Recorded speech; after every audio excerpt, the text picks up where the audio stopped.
आज हम class 10th का जो जैक द्वारा मॉडल सेट जारी किया गया था 2022-23 के लिए, उसका हम आज क्वेश्चन आंसर को देखेंगे। ठीक है, तो टोटल प्रश्नों की संख्या है 40 और 1.5 घंटा का समय मिला था उस समय। ठीक है, उस टाइम सब्जेक्टिव और ऑब्जेक्टिव दोनों क्वेश्चन आए थे। 40 नंबर का सब्जेक्टिव था और 40 नंबर का ऑब्जेक्टिव था। ठीक है, तो देखिए यहाँ पे आज हम विज्ञान विषय का जो मॉडल क्वेश्चन सेट पेपर है उसको हम सॉल्व करने वाले हैं, क्लास 10th का। ठीक है, तो चलिए हम सॉल्व करते हैं। ठीक है, तो क्वेश्चन नंबर 1 बोल रहा है कि दाढ़ी बनाने में किस प्रकार के दर्पण का उपयोग करते हैं। तो दाढ़ी बनाने के लिए हम अवतल दर्पण का उपयोग करते हैं। ठीक है, तो क्वेश्चन नंबर फर्स्ट का आंसर हो जाएगा सी। ठीक है, अवतल दर्पण। और क्वेश्चन नंबर 2 में बोल रहा है कि गोलीय दर्पण में फोकस दूरी एवं वक्रता त्रिज्या के बीच क्या संबंध है। ठीक है, तो जो फोकस दूरी होती है वो वक्रता त्रिज्या की आधी होती है, तो यानी क्वेश्चन नंबर 2 का ऑप्शन नंबर बी सही हो जाएगा। ठीक है, क्वेश्चन नंबर 3 की ओर आते हैं। प्रकाश के अपवर्तन की क्रिया में कौन सी भौतिक राशि अपरिवर्तित रहती है, यानी नहीं बदलती। तो वो क्या है, तो वो फ्रीक्वेंसी। ठीक है, आवृत्ति नहीं बदलती। ठीक है, आगे बढ़ते हैं क्वेश्चन नंबर 4 की ओर। क्वेश्चन नंबर 4 बोल रहा है कि 1 मीटर फोकस दूरी वाले उत्तल लेंस की क्षमता क्या होगी। तो 1 मीटर जिसकी फोकस दूरी होगी उसका जो लेंस की जो क्षमता होगी वो 1 डायोप्टर के बराबर होगी। ठीक है, तो इसका जो है क्वेश्चन नंबर 4 का ऑप्शन नंबर बी सही हो जाएगा। अब बढ़ते हैं क्वेश्चन नंबर 5 की ओर। 4 डायोप्टर क्षमता वाले अवतल लेंस की फोकस दूरी क्या होगी। ठीक है, तो 4 डायोप्टर वाली क्षमता वाले अवतल लेंस की फोकस दूरी क्या होगी, तो वो होगी 0.25। ठीक है, मीटर। लेकिन उसको 100 से गुना कर दीजिएगा तो वो आ जाएगा 25 सेंटीमीटर के बराबर, यानी मीटर को सेंटीमीटर में ला दीजिएगा तो ये आ जाएगा 25 सेंटीमीटर। ठीक है, तो क्वेश्चन नंबर 5 का ऑप्शन नंबर बी सही हो जाएगा, 25 सेंटीमीटर। आगे बढ़ते हैं क्वेश्चन नंबर 6 की ओर। देखिए यहाँ पे क्वेश्चन में बोल रहा है कि वाहन के अग्र दीपों में, ठीक है, हेडलाइट की बात कर रहा है कि वाहन के अग्र दीपों में किस दर्पण का उपयोग किया जाता है। तो हेडलाइट में जो है वो यूज किया जाता है अवतल दर्पण का। ठीक है, और साइड मिरर बोले तो उसमें उत्तल दर्पण का यूज होता है। ठीक है, तो क्वेश्चन नंबर 6 का ऑप्शन नंबर ए सही हो जाएगा। वाहन के अग्र दीपों में किस दर्पण का उपयोग होता है, तो क्या हो जाएगा, अवतल दर्पण। बढ़ते हैं क्वेश्चन नंबर 7 की ओर। मानव नेत्र के जिस भाग पर किसी वस्तु का प्रतिबिंब बनता है वो है, तो किस भाग में बनता है, तो वो है दृष्टि पटल। इसको क्या बोलते हैं, दूसरा नाम है इसका रेटिना। ठीक है, बढ़ते हैं क्वेश्चन नंबर 8 की ओर। ठीक है, देखिए यहाँ पे क्वेश्चन नंबर 8 है कि पूछ रहा है कि सामान्य नेत्र का दूर बिंदु क्या है।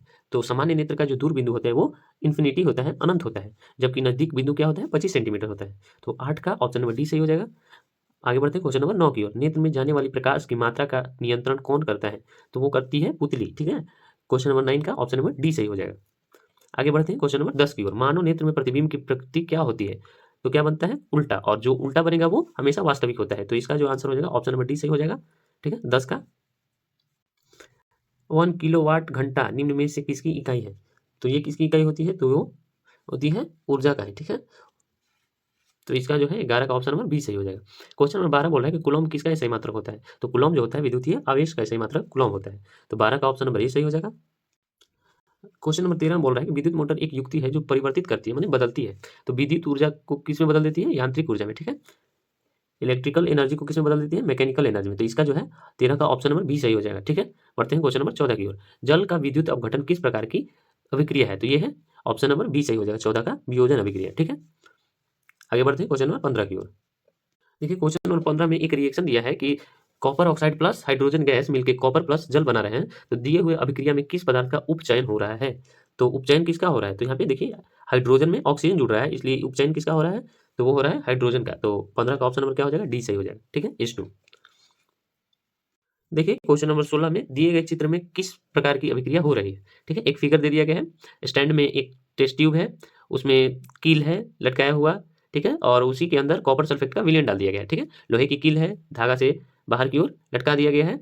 तो बताइए यहाँ पे किस प्रकार की रिएक्शन हो रहा है। तो देखिए यहाँ पे लोहा जो होती है वो फेरस होती है, यानी फेरस प्लस CuSO4 अभिक्रिया हो रहा है। तो क्या किस प्रकार की अभिक्रिया हो रही है, तो ये हो जा रहा है विस्थापन अभिक्रिया। ठीक है, तो 16 का ऑप्शन नंबर सी सही हो जाएगा। ठीक है, क्वेश्चन नंबर 17 की ओर बढ़ते हैं कि निम्न में से कौन प्राकृतिक सूचक का उदाहरण है। तो देखिए प्राकृतिक सूचक सिर्फ लिटमस पत्र है, जबकि मिथाइल ऑरेंज और फिनाइल्फथेलीन जो है वो संश्लेषित है। तो 17 का ऑप्शन नंबर सी सही हो जाएगा। आगे बढ़ते हैं क्वेश्चन नंबर 18 की ओर। किसी विलियन का पीएच मान 10 है तो वो निम्न में से क्या होगा।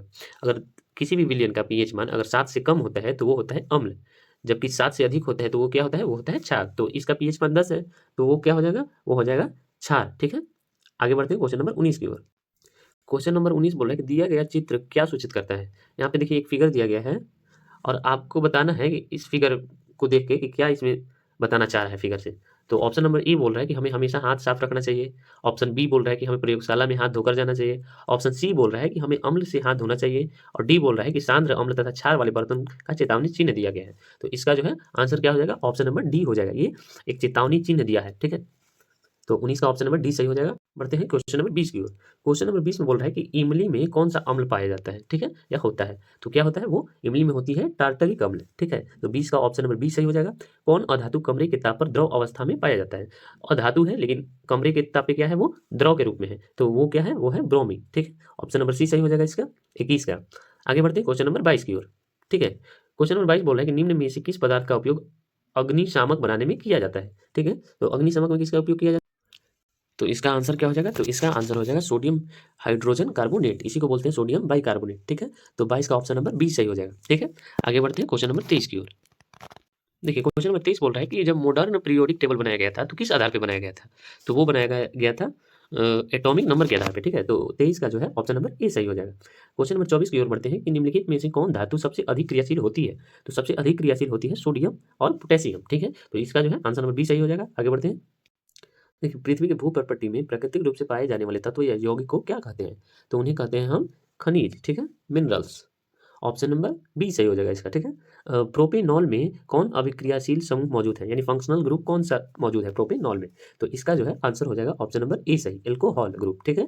बढ़ते हैं क्वेश्चन नंबर 27 की ओर। क्वेश्चन नंबर 27 में बोल रहा है कि प्रकाश संश्लेषण प्रक्रिया में निम्नलिखित में से क्या नहीं होता है। जल का टूटना, हाँ जल टूट जाता है, ठीक है। ऑक्सीजन का मुक्त होना, हाँ ऑक्सीजन भी मुक्त होती है। कार्बन डाइऑक्साइड का मुक्त होना नहीं। तो 27 का जो है ऑप्शन नंबर सी सही हो जाएगा, कार्बन डाइऑक्साइड का मुक्त होना, ठीक है, ये क्रिया नहीं होती है। क्वेश्चन नंबर 28 बोल रहा है कि फ्लोएम से खाद्य पदार्थों का परिवहन पौधों में किस दिशा में होता है।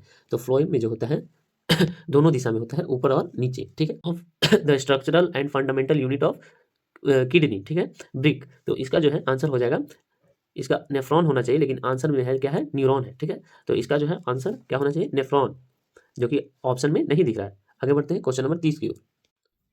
बोल रहे हैं कि फल को पकाने के लिए कौन सा हार्मोन उत्तरदायी होता है। तो वो है एथिलीन, ठीक है। इसका जो है ऑप्शन नंबर सी सही हो जाएगा, एथिलीन।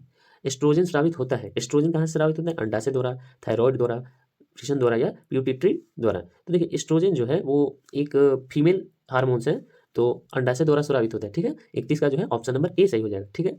आगे बढ़ते हैं क्वेश्चन नंबर 32 की ओर। नर तथा मादा युग्मक के संलयन को क्या कहते हैं। तो इसे क्या कहते हैं, इसे कहते हैं फर्टिलाइजेशन। तो 32 का ऑप्शन नंबर क्या हो जाएगा, सही बी, ठीक है।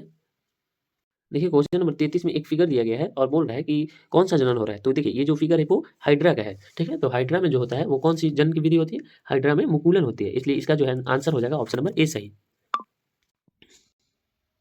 हाँ तो क्वेश्चन नंबर 34 है। क्वेश्चन नंबर 34 में बोल रहा है कि पक्षी और चमगादड़ के पंख हैं, तो किस तरह के अंग हैं। तो वो है समजात अंग, ठीक है। ऑप्शन नंबर ए सही, होमोलोगस, ठीक है।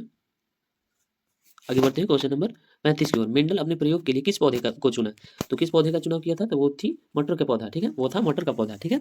आगे बढ़ते हैं क्वेश्चन नंबर 36 की ओर। निम्नलिखित में से कौन उत्पादक है। तो उत्पादक कौन है, तो उत्पादक है घास, ठीक है। ऑप्शन नंबर सी सही हो जाएगा 36 का। क्वेश्चन नंबर 37 है कि किसी आहार श्रृंखला में शाकाहारी का निर्माण होता है, किस आहार श्रृंखला में। तो ये हो जाएगा ऑप्शन नंबर फर्स्ट सही, प्रथम पोषी स्तर का, ठीक है। ओजोन परत के अपक्षय के लिए जिम्मेवार है, तो वो है CFC, ठीक है, क्लोरोफ्लोरोकार्बन। ऑप्शन नंबर बी सही हो जाएगा। निम्नलिखित में से कौन जैव मात्रा ऊर्जा स्रोत का उदाहरण नहीं है। तो कौन नहीं है, नाभिकीय ऊर्जा, ठीक है।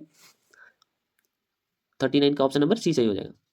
और ये है लास्ट सवाल क्वेश्चन नंबर 40। पवन ऊर्जा उत्पादन के लिए पवन की चाल न्यूनतम कितनी होनी चाहिए। तो वो होनी चाहिए 15 किलोमीटर पर घंटा, ठीक है। ऑप्शन नंबर ए सही हो जाए, ठीक है। इसी तरह और भी विषय के